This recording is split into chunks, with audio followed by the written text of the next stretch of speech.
ಜಿಲ್ಲೆಯಲ್ಲಿ ಬಿಸಿಲಿನ ತಾಪಮಾನ ಏರಿಕೆಯಾಗಿದ್ದು ಹುಲಿಗೆಮ್ಮ ದೇವಿ ಭಕ್ತರಿಗೂ ಕೂಡ ಬಿಸಿಲಿನ ಬೇಗೆ ತಟ್ಟಿದೆ. ಕಾದು ಕೆಂಡವಾಗಿದೆ ದೇಗುಲ ಆವರಣದಲ್ಲಿ ಭಕ್ತರು ಪರದಾಡ್ತಾ ಇದ್ದಾರೆ. 35 ಡಿಗ್ರಿಯಿಂದ 40 ಡಿಗ್ರಿವರೆಗೆ ಬಿಸಿಲಿನ ತಾಪಮಾನ ಇದೆ. ಸುಡೋ ರಸ್ತೆಯಲ್ಲಿ ದೇವಿಯ ದರ್ಶನಕ್ಕೆ ಬರ್ತಿದ್ದಾರೆ ಭಕ್ತರು. ಕಾದು ಕೆಂಡವಾಗಿದೆ ದೇವಸ್ಥಾನದ ಆವರಣ. ಕೊಪ್ಪಳ ಜಿಲ್ಲೆಯಲ್ಲಿ ಬಿಸಿಲಿನ ತಾಪಮಾನ ಏರಿಕೆಯಾಗಿದ್ದು ಹುಲಿಗೆಮ್ಮ ದೇವಿಯ ಭಕ್ತರಿಗೂ ಕೂಡ ಬಿಸಿಲಿನ ಬೇಗೆ ತಟ್ತಾ ಇದೆ. ದೃಶ್ಯದಲ್ಲಿ ನೋಡ್ತಾ ಇದ್ದೀರಿ.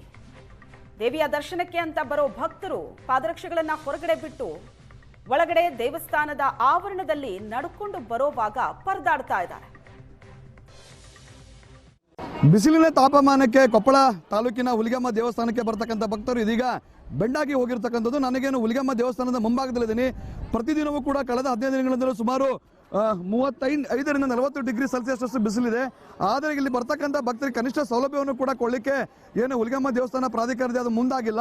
ನೋಡ್ಬೋದು, ಕೇವಲ ಒಂದು 50 ಮೀಟರ್ನಷ್ಟು ಮಾತ್ರ ಇಲ್ಲೇ ಮ್ಯಾಟ್ ಹಾಕಿರ್ತಕ್ಕಂಥ, ಅದಕ್ಕೂ ಕೂಡ ನೀರನ್ನು ಕೂಡ ಹಾಕಿಲ್ಲ. ಹೀಗಾಗಿ ಸಹಜವಾಗಿಯೇ ಇಲ್ಲಿ ಬರ್ತಕ್ಕಂಥ ಭಕ್ತರಿಗೆ ಕಾಲು ಅವರು ಬಿಸಿ ಮಾಡಿಕೊಂಡೇ ಇದೀಗ ದೇವಸ್ಥಾನಕ್ಕೆ ಹೋಗ್ಬೇಕನ್ನೋ ಒಂದು ಅನಿವಾರ್ಯತೆಯಲ್ಲಿ ಇರ್ತಕ್ಕಂಥದ್ದು.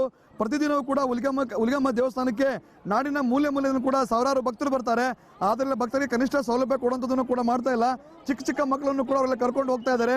ಅದೆಲ್ಲರಿಗೂ ಕೂಡ ಕಾಲು ಬಿಸಿ ಆಗ್ತಾ ಇದೆ. ಆದರೂ ಕೂಡ ಅವರಿಗೆ ಇಲ್ಲಿ ಕನಿಷ್ಠ ನೀರನ್ನು ಹಾಕೋದಾಗ್ಲಿ ಅಥವಾ ಮ್ಯಾಟನ್ನು ಹಾಕೋದಾಗಲಿ ಮಾಡ್ತಾ ಇಲ್ಲ.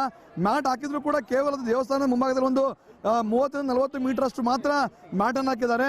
ಉಳಿದ ಭಾಗದಲ್ಲಿ ನೋಡ್ಬೋದು ದೃಶ್ಯದಲ್ಲಿ ಕೇವಲ ಒಂದು 30 ಮೀಟರ್ ಅಷ್ಟು ಮಾತ್ರ ಹಾಕಿದ್ದಾರೆ. ಅದಕ್ಕಿಂತ ಮುಂಭಾಗದಲ್ಲಿ ಅವರು ಮ್ಯಾಟನ್ನು ಹಾಕಿಲ್ಲ. ಹೀಗಾಗಿ ದೇವಸ್ಥಾನಕ್ಕೆ ಬರ್ತಕ್ಕಂಥ ಭಕ್ತರಿಗೆ ಇದೀಗ ಸಾಕಷ್ಟು ತೊಂದರೆ ಆಗಿರ್ತಕ್ಕಂಥದ್ದು. ಈ ಬಗ್ಗೆ ಭಕ್ತರು ಕೂಡ ಸಾಕಷ್ಟು ಅಸಮಾಧಾನ ವ್ಯಕ್ತಪಡಿಸ್ತಾ ಇದ್ದಾರೆ. ಯಾಕಂತಂದ್ರೆ ಬಿಸಿಲಿದೆ, ಇಲ್ಲಿ ಕನಿಷ್ಠ ಒಂದು ಮ್ಯಾಟನ್ನು ಹಾಕೋದಾಗ್ಲಿ, ಆ ಒಂದು ಇರ್ತಕ್ಕಂಥ ಮ್ಯಾಟಿಗೆ ನೀರನ್ನು ಹಾಕೋದಾಗ್ಲಿ ಕೆಲಸ ಮಾಡ್ತಾ ಇಲ್ಲ. ಇದರಿಂದಾಗಿ ಸಹಜವಾಗಿಯೇ ಭಕ್ತರಿಗೆ ತೊಂದರೆ ಆಗ್ತಾ ಇದೆ. ದೇವಸ್ಥಾನದ ಅಕೌಂಟ್ನಲ್ಲಿ ಕೋಟ್ಯಾಂತರ ರೂಪಾಯಿ ಹಣವಿದ್ದರೂ ಕೂಡ ಕನಿಷ್ಠ ಸೌಲಭ್ಯವನ್ನು ಕೂಡ ಕೊಡಲಿಕ್ಕೆ ಈ ಒಂದು ಹುಲಿಗೆಮ್ಮ ದೇವಸ್ಥಾನ ಪ್ರಾಧಿಕಾರ ಮುಂದಾಗ್ತಾ ಇಲ್ಲ. ನಾಡಿನ ಮೂಲೆಯಿಂದ ಬರ್ತಕ್ಕಂಥ ಭಕ್ತರಿಗೆ ಸಾಕಷ್ಟು ತೊಂದರೆ ಆಗ್ತಾ ಇದ್ರು ಕೂಡ ಅದು ಕನಿಷ್ಠ ಒಂದು ಸೌಲಭ್ಯವನ್ನು ಕೊಡಲಿಕ್ಕೆ ಕೂಡ ಮುಂದಾಗ್ತಾ ಇಲ್ಲ. ಇಲ್ಲಿ ಏನು ಭಕ್ತರಿದ್ದಾರೆ ಅವರ ಮಾಸಂತ ಕೆಲಸವನ್ನು ಮಾಡೋಣ. ಇಲ್ಲಿ ಬರ್ತಂಥ ಭಕ್ತರಿಗೆ ಯಾವ ರೀತಿ ತೊಂದರೆ ಆಗ್ತಾ ಇದೆ ಅಂತೇಳಿ. ಸರ್, ಈಗ ಪ್ರತಿನಿತ್ಯವೂ ಕೂಡ ಇಲ್ಲಿ ಹುಲಿಗೆಮ್ಮ ದೇವಸ್ಥಾನಕ್ಕೆ ಭಕ್ತರು ಬರ್ತಾ ಇದ್ದಾರೆ. ಇಲ್ಲಿ ಬಿಸಿಲಿನ ಪ್ರಮಾಣ ಎಷ್ಟಿದೆ, ಏನೆಲ್ಲ ಭಕ್ತರಿಗೆ ತೊಂದರೆ ಆಗ್ತಾ ಇದೆ ಏನು ಅಂತ? ಕಾಲು ಇಡಕ್ಕಾಗೋದಿಲ್ಲ, ಚಪ್ಪಲ್ ಹಾಕೊಂಡೇ ಬರ್ಬೇಕು. ಇಲ್ಲಿ ಮ್ಯಾಟಿನ ವ್ಯವಸ್ಥೆ ಇಲ್ಲ. ಕೆಲವೊಂದು ಮೂಲಭೂತ ಸೌಲಭ್ಯಗಳ ಕೊರತೆ ಬಹಳ ಇದೆ. ಈಗ ಬಿಸಿಲಿದೆ, ನಡ್ಕೊಂತ ಹೋದ್ರೆ ನಿಮ್ಗೆ ಏನಾಗ್ತದ? ಬಹಳ ಕಾಲು ಸುಡ್ತಿದಾವೆ, ಕಾಲು ಬಹಳ ಸುಡ್ತಿದಾವು. ಅದಕ್ಕೆ ದೇವಸ್ಥಾನ ಕಮಿಟಿಯವರು ಮ್ಯಾಟ್ ಅನ್ನು ಒಂದ್ ಸ್ವಲ್ಪ ದೂರದವರೆಗೆ ಹಾಕ್ಸಿದ್ರೆ ಬಹಳ ಜನಕ್ಕೆ ತುಂಬಾ ಸಹಾಯ ಆಗುತ್ತೆ. ಯಜಮಾನ್ರಿಗೆ ತಾವು ಮಕ್ಕಳನ್ನ ಕರ್ಕೊಂಡ್ ಬಂದಿರಿ, ತಮಗೆ ಬಿಸಿಲಿಂದ ಏನೆಲ್ಲ ತೊಂದರೆ ಆಗ್ತದೆ, ಇಲ್ಲಿ ಏನಾಗ್ಬೇಕಂತೀರಿ? ಕಾಲು ಸುಡ್ತಾವೆ ಸರ್, ಅದು ಬೇರೆ. ಇಲ್ಲಿಂದ ಅಲ್ಲಿಗೆ ಮ್ಯಾಟಕ್ಕೆ ಚೆನ್ನಾಗ ನೆರಳಿನ ವ್ಯವಸ್ಥೆ ಒಂದು ಸರಿಗಿಲ್ಲ. ವಿಚಾರ ಎಲ್ಲ ವ್ಯವಸ್ಥೆ ಚೆನ್ನಾಗಿ ಮಾಡ್ಬೇಕು ಅಂತ ಹೇಳಿದ್ವಿ. ಈಗ ಮ್ಯಾಟ್ ಇದ್ರು ಕೂಡ ನೀರ್ ಹಾಕಿಲ್ಲ, ಕಾಲು ಸುಡ್ತಾವು.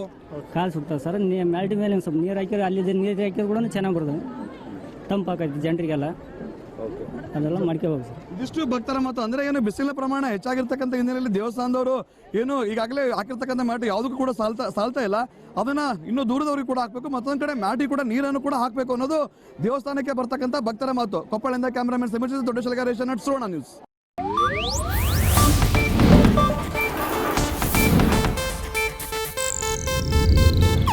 ಇದು ಏಷ್ಯಾನೆಟ್ ನ್ಯೂಸ್ ನೆಟ್ವರ್ಕ್ ಪ್ರಸ್ತುತಿ.